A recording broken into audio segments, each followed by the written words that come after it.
una crisis pues ya como con ideas de suicidio ya muy persistentes, pues por supuesto es que yo entro de urgencias a un hospital psiquiátrico. En este hospital es donde obviamente me dan el diagnóstico de trastorno límite de la personalidad. Estuve, por supuesto, internada y durante ese proceso, pues bueno, empieza como una serie de medicación y de tratamiento, y pues obviamente el hecho de sacarte como de todo el medio estresor, en mi experiencia personal, creo que fue la hospitalización psiquiátrica algo necesario en ese momento.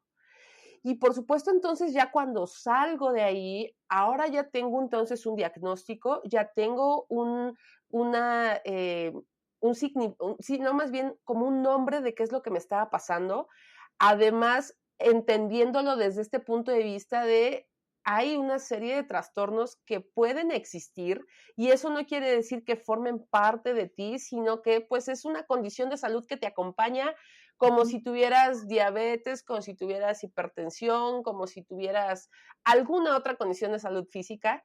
Y entonces yo cuando salgo y justamente empiezo a hacer este ejercicio, abro esta comunidad en una página de Facebook y lo primero que empecé a hacer fue contar mi experiencia. Yo salgo y me doy cuenta de a lo que nos teníamos que enfrentar cuando estábamos en un proceso de psicoterapia o estábamos yendo al psiquiatra, o en mi caso, por ejemplo, después de haber estado en un hospital psiquiátrico, yo me di cuenta de todo este rechazo social que había desde mi familia, que me dijeron, no le vamos a decir a nadie, no digas nada de esto así ni una sola palabra, mucho menos vayas a decir que el hospital psiquiátrico, porque imagínate qué van a decir. Exacto, ¿no? Hay mucha carga, hay mucho estigma respecto al psiquiátrico y es como de y como bien dices, se trata de algo con lo que tienes que vivir como cualquier otra enfermedad física y que también tiene que tener atención y que le pasa a muchos, no es solamente a una persona.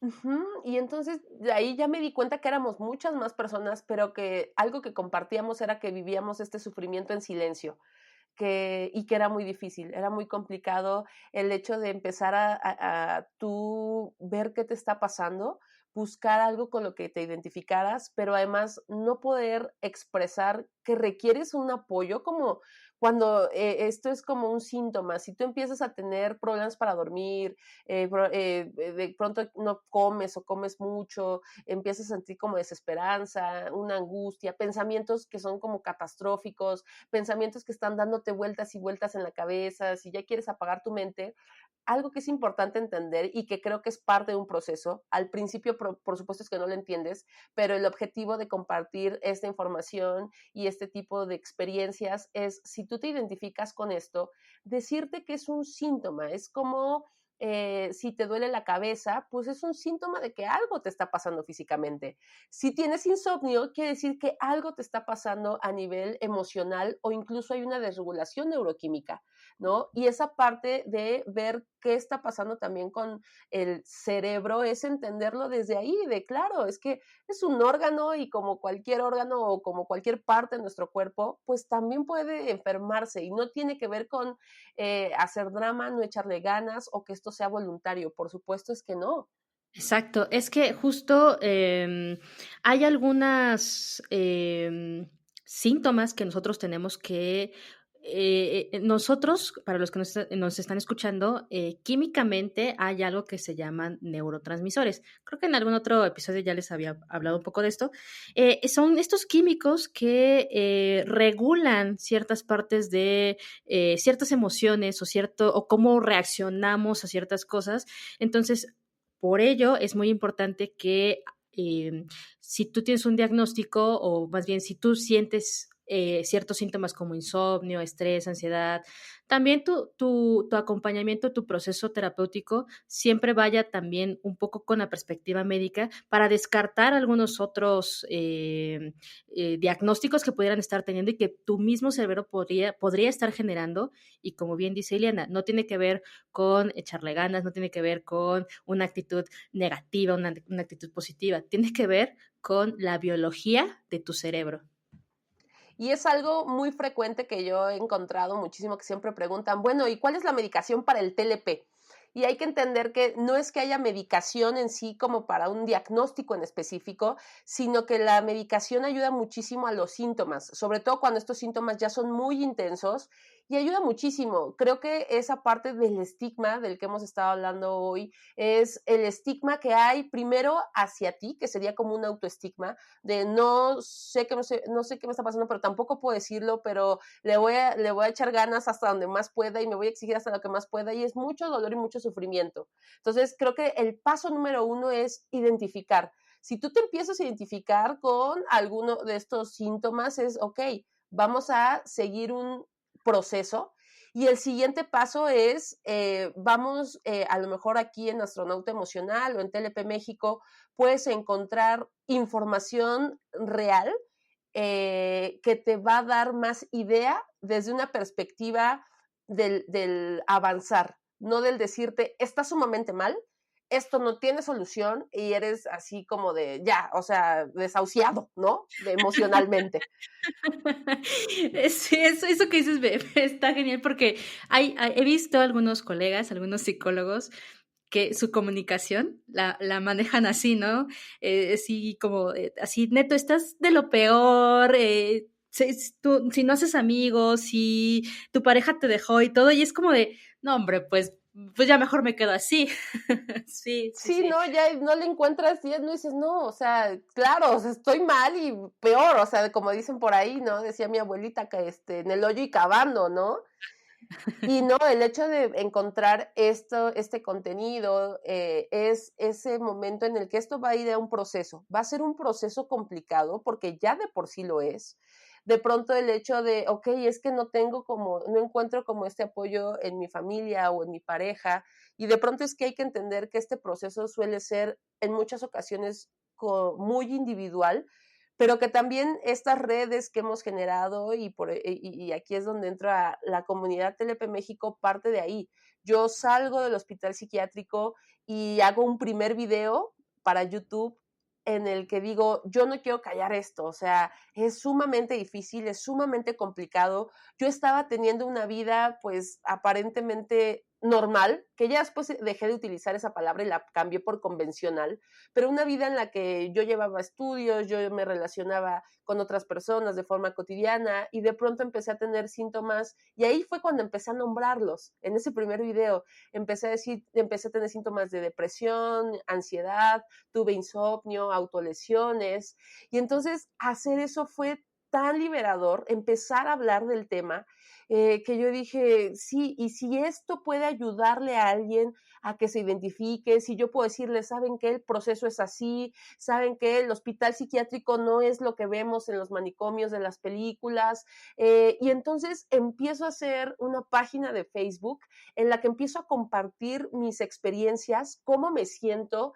y cuál fue mi sorpresa que más personas empezaron a identificar y entonces empezaron a etiquetar a sus parejas, a sus familiares, a decirles, mira, así es como me siento, mira, esto es lo que me pasa, mira, esto es lo que... Y entonces, poco a poco me fui dando cuenta de esto, cómo somos más personas que en un silencio obligado, que en este estigma y que en este rechazo tenemos que afrontar batallas diarias en silencio y que son pues muy duras afrontarlas. Y entonces cuando las personas empezaron a identificar con lo que yo contaba que a mí me había pasado, de pronto empezó a crecer justamente esa comunidad para empezar a alzar la voz, para empezar a expresar y por supuesto para brindar este tipo de información y de contenido. Ya poco a poco fue creciendo tanto que ya no nada más hablaba de TLP, sino ya también les explicaba, bueno, yo la ansiedad la he sentido así.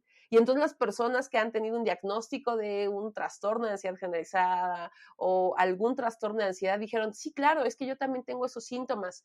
Y entonces empecé también a decir, bueno, y yo los episodios depresivos los vivo de esta forma, o me siento así, o no tengo energía, o no puedo de pronto concentrarme, o no. Y entonces las personas que estaban pasando también como por un episodio depresivo empezaron a decir, sí, es cierto, yo también me siento así. Y esa fue la forma en la que fuimos como encontrando que había sí, pero síntomas, sí, pero otros trastornos, sí, pero toda una como neurodiversidad ¿no? Y entonces ya empezamos a entender como esta parte de, okey, hay muchas cosas o hay algunos trastornos que tienen que ver con el neurodesarrollo, hay otros trastornos que tienen que ver con la personalidad, hay otros trastornos, ansiedad, otros trastornos depresivos. Y entonces ya está este panorama se fue ampliando al llegar a este momento de decir, a ver, esto lo compartimos más de 800 millones de personas en el mundo. El problema es que lo compartimos desde algo terrorífico, desde algo silencioso, desde algo que parece interminable y que yo te lo voy a decir en primera persona y desde una experiencia bien personal que ha sido como de lo más duro que he tenido que afrontar. Esta parte de no hay otra solución más que el morirte o el hacerte morir, ¿no? Por ti, porque es un malestar y es un desgaste emocional tan fuerte y tan doloroso que de verdad que en ese momento lo único como que quieres es que termine.